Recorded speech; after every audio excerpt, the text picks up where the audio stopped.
All right, your Jets. Rutger. Let's talk about Rutger. Okay. I just want to say on Thursday, Jesse at hockey, he was like, "Do you have a second right now?" I'm like, "Yeah." He's like, "Yeah, I want to talk to you about Rutger." And then he proceeded to talk for about 10 minutes, and then he's like, "Okay, that's the situation. Now here's my opinion." And then he went into the opinion. No. It was a great chat. Now that we've got nothing but time here, I guess I'll just give my honest take on it because I actually think that this is probably the most interesting storyline in the NHL offseason right now. For you, for sure. I think for the league. Well, what is more Predators. Okay, Stamkos leaving is interesting, but what is more interesting than the top prospect in an organization out of nowhere saying that they want out? We know such little details about what's going on, seemingly. That's pretty common, right? It just happened with Cutter Gauthier. Yeah, and when that happened with Cutter Gauthier, it was for sure the most interesting thing that was happening in the NHL at the time, and that was maybe one of the most interesting storylines of the NHL season was the Cutter Gauthier trade. We're looking back, it's how did that even happen? So anyways, I see this whole Rutger McGroarty situation from both sides. On one hand, I see it from Rutger's side. This guy is 6'1", 200 pounds. He just dominated his second year at Michigan, okay? And he just led the U.S. to gold at the World Junior. And he's seeing all of his friends make the leap to the NHL, Gavin Brindley, Adam Fantilli, Frank Nazar, and he's like, I am ready for this. Okay, I'm ready for this. On the other hand, it is important for people to understand the way that the Jets operate, okay? They have always taken their time with their prospects. If you look at prospects like Josh Morrissey, he played in the AHL, okay? You look at a guy like Kyle Connor, who also went to Michigan. He played for the Manitoba Moose. The Jets are very set on developing their prospects and not taking time, especially when they feel like they have a deep team, all right, which they feel that they do right now.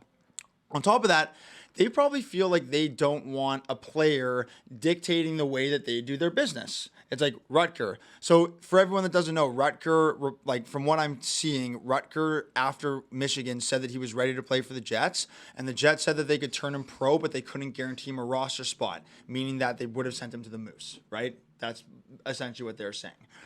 So that's just how I see it from both sides. This is my take on the whole thing, and I'm going to be honest. This is the exact same. I took less than 10 minutes there. Yeah. I'm a little bit more elaborate. And you know what? I rep the Jets harder than anyone, and I feel like I just need to be honest about this and not come across as a homer. Speak your truth. I am speaking my truth. While I understand that the Jets, they have their way of developing prospects and they feel like they have a great team, they also probably don't want to send the wrong message to guys like Mason Appleton and Morgan Barron, for example, who worked really hard to be on the roster all year, and Mason Appleton, who had a decent season, and then they just get replaced by a kid out of college with no NHL experience.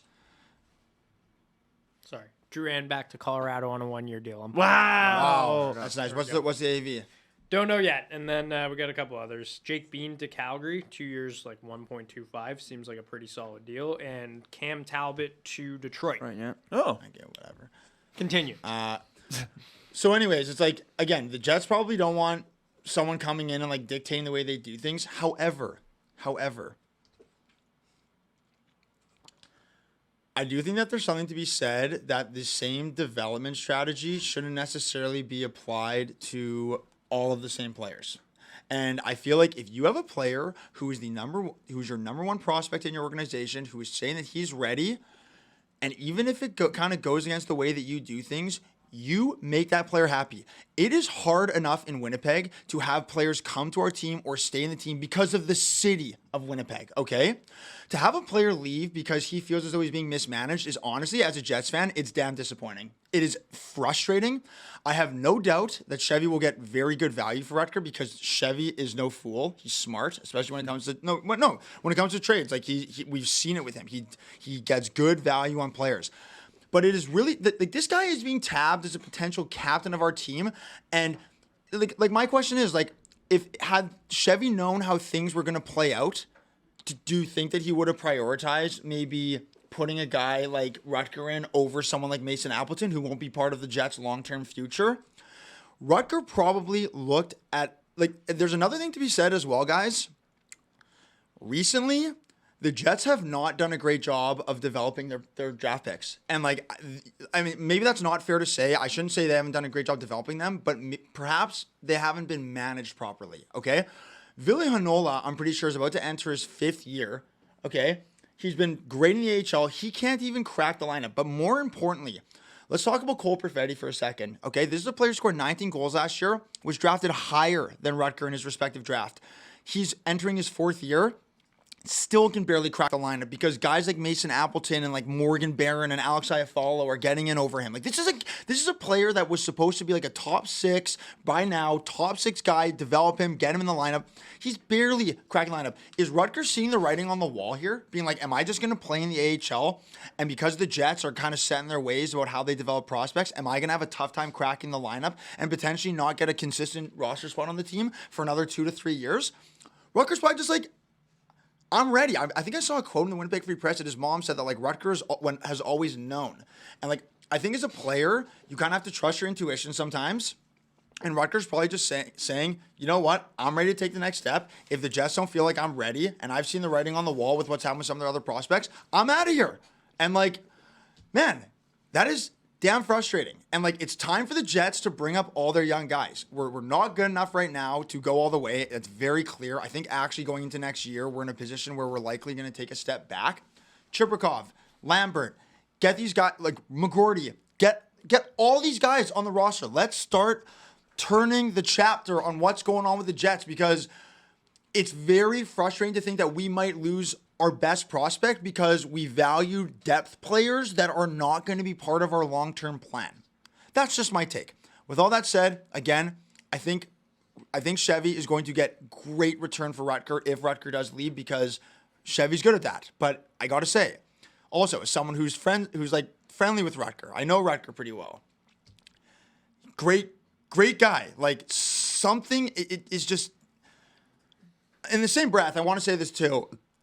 I don't think Rutger can completely go off the hook here. Like, I think there's going to be a lot of Jets fans who are going to be upset and say, well, Rutger, why don't you just play a year in junior?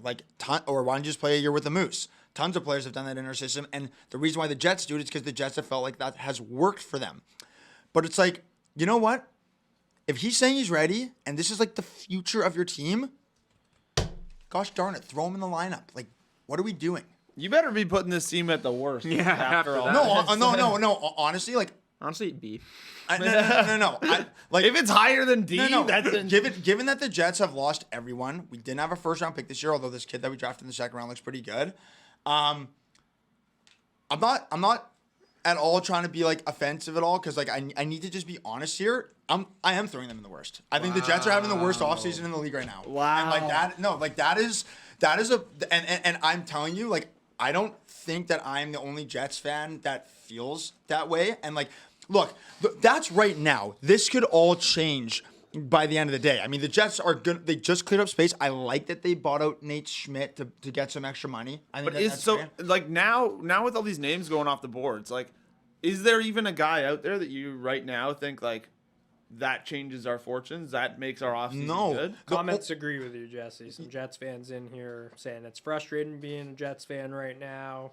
Things like that. Yeah, and I love the Jets, and like I feel optimistic because like I feel like the only thing I am feeling optimistic about this entire thing, like the whole Jets offseason, the fact that all these guys are leaving, we are gonna bring up these young guys. It's time, and that's why like all these guys are walking, and then I'm thinking like, is there a chance that the Jets are able to rectify this situation with Rutger and say, Rutger, we let Toffoli walk, we let Monahan walk. There is space in our middle 6 for you to play. We are telling you, Cole Perfetti, Brad Lambert, Chibrikov, you guys are all going to get opportunities in the top 6. Our time to turn the page is now. Is that what we're saying? Or are we just going to replace guys like Monahan and Toffoli with like these average NHLers that like don't instill a lot of excitement in the fan base? And guys, I love the Jets. I love that team more than anyone. But the reason why I put them in the worst is because I feel like I have to be honest as a Jets fan. And like this has been, from all accounts, a very frustrating offseason so far for the Jets. Like, how can you not feel that way? Also, like, I'll say it again. I'm really, like, I think it's great to keep players in Winnipeg. DeMello, I'm glad that we got to keep him. And like, but $4.9 million is a lot. But what I am saying, if I'm being honest, Dylan DeMello is not a top pairing right winger on a Stanley Cup team. He's not. And I think that this kind of Right defenseman. Oh, right defenseman. Position change. Yeah. Because, but you know what? He helps Morrissey, and Morrissey plays well with DeMello. He trusts him, and I think there's a lot to be said about that. But I just think that, like, you look at what happened to the Jets in the playoffs. I just don't really think DeMello threads as a second pairing right wing, right-handed defenseman. I think that's good for DeMello. I don't think he's necessarily a top guy, but all of this buys into the same thing. And I will say this about Chevy. Being the general manager of the Winnipeg Jets is the hardest job in hockey, okay? We have to overpay guys to stay. We have to do everything we can to just get players to come to Winnipeg at all. We are on so many teams, no trade list. Like, You haven't really overpaid people to stay though, right? Like yeah, no. Shifley Sorry. Sorry. You're right. You're right. We've actually done a good job keeping players on regional contracts. Thank you for correcting me, because that's actually true.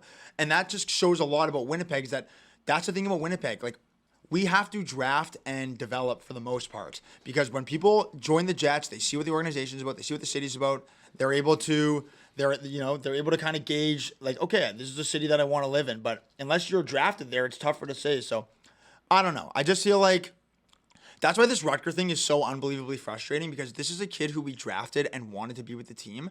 And to hear that he wants to leave because he doesn't agree with the way, in my opinion, that we have developed our assets, that is so disappointing. And also, in the same breath, I'm going to say this, I think the Jets need to start drafting more like Western Canadian kids.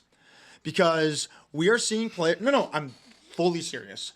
We are seeing if we are drafting college kids onto the Jets, there's going to be, I don't think this will be the last situation, like a Rutger situation, who's going to be like, I don't want to play for Winnipeg. I think a guy like Colby Barlow is going to be a stud for the Jets and was great from the OHL. I think that's an awesome pick, but I don't think it has to do anything with the city, but it's just disappointing what's been happening. I don't know. I've clearly had some thoughts about this. I've been very and again, like, Rutger is someone who I consider to be, like, I mean, not like friends necessarily, but like, he's someone who I have got a very good relationship with.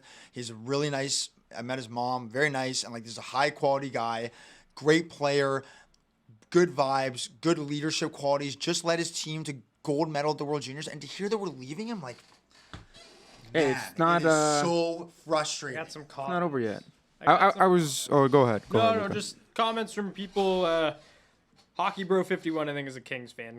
They're so much worse than the Jets right now. So. The Kings? Yeah, so there are fan bases that feel your pain in their own teams for sure. Wow, should we move the Kings There's down? a problem in Winnipeg, and I don't think there's a simple fix for it. From Cross 25, Rusty Shackelford. Jets need local talent to What a get name. behind.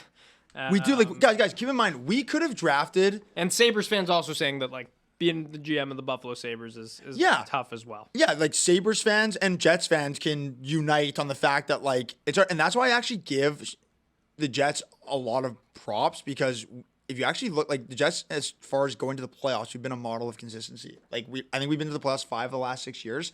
The Sabres haven't been in 13 years. So I'm kind of like, okay, clearly the Jets are doing some stuff right. But I'm talking about this specific. Sabres just catching strays. Well, I mean, man, when you don't make the playoffs for 13 years, it's like there's something clearly wrong going on with the organization. But, man, you know what?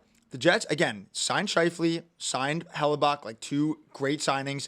Again, Chevy is smart, but, like, this situation of I don't even want to say it's mishandling Rutger, because I don't know the situation, I don't know the details, but the fact that we were not able to come to an agreement on some sort of terms with and you know what, the Jets would probably come out and say, like, look, there's a lot of details that people don't know about.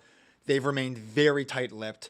That's kind of, honestly, if I'm being honest, Chevy always says a whole bunch of nothing when he talks to the media. It's like he's perfected it, that, like, you can't really pick apart anything he says because he just says nothing.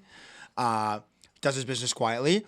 We don't know the details. Maybe there's something else that happened, but if what I'm seeing from all these reports that, like, Rutger was ready to play, Jets didn't feel like he was ready to play, they had a disagreement. Rutger has probably seen the way Perfetti's been developed, and Hanola sees the writing on the wall, wants out. Man, something's got to change. We'll like, see. That's Still- like something has to change if that's what Still happens. a lot of time left. The We need to situation's change not- there needs to be a change in the way we need to not look at every prospect the exact same way and understand that prospects are different in terms of their development and when they're ready. I also don't really know what else Rutger needs to do to prove that he's an NHL player. Like, this guy has done everything he needs to do to prove that he's an NHLer.